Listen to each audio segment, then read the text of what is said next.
Thank you, Cathaoirleach. Thank you for your statement, Minister, and congratulations on your ministries. And I collectively wish you all well, Ministers Foley, Harris, Madigan and Collins.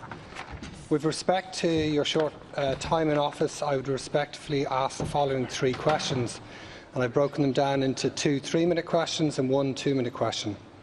Upskilling our construction sector workforce with retrofitting skills will be part of our just transition to create a circular economy and a fairer, sustainable future. This government has committed to this.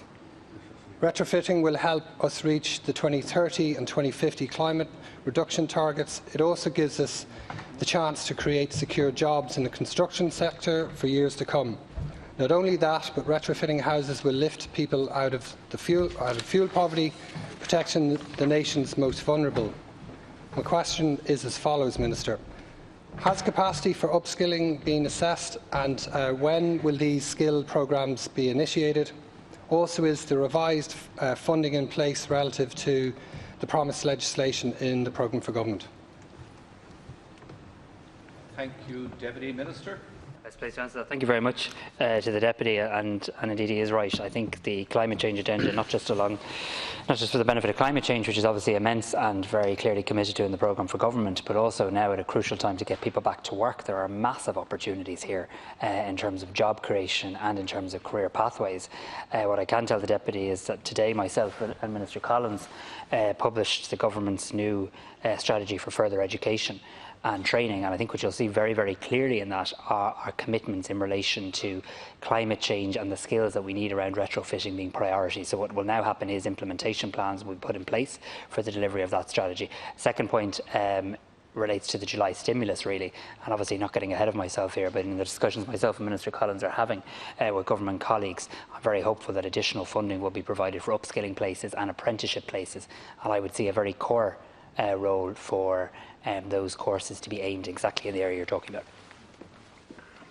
Deputy.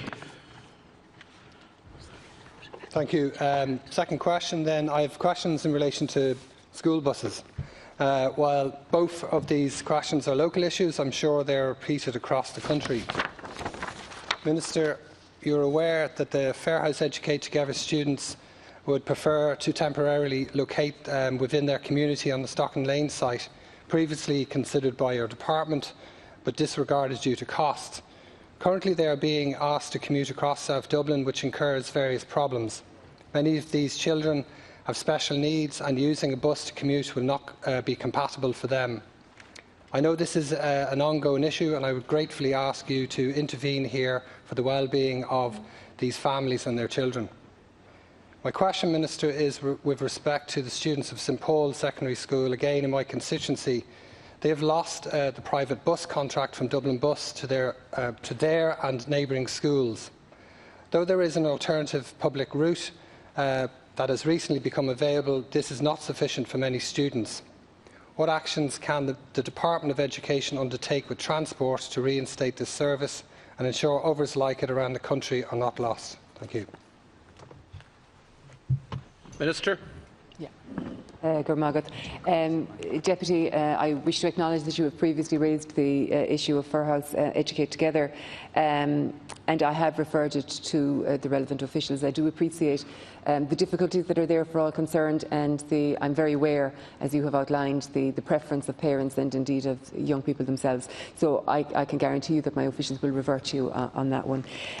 Just in relation to St Paul's Secondary School, I'd have to point out to you that this is actually a matter for Dublin Bus. It is not a school transport issue, but I will confirm to you that I will refer the matter to the Minister for Transport on this and ask him to revert directly to you. Thank you. Deputy. Thanks. Last question, Minister. And considering your limited time in office, what measures are in place, and this question has been asked quite a bit today, are in place for safe return to school in September?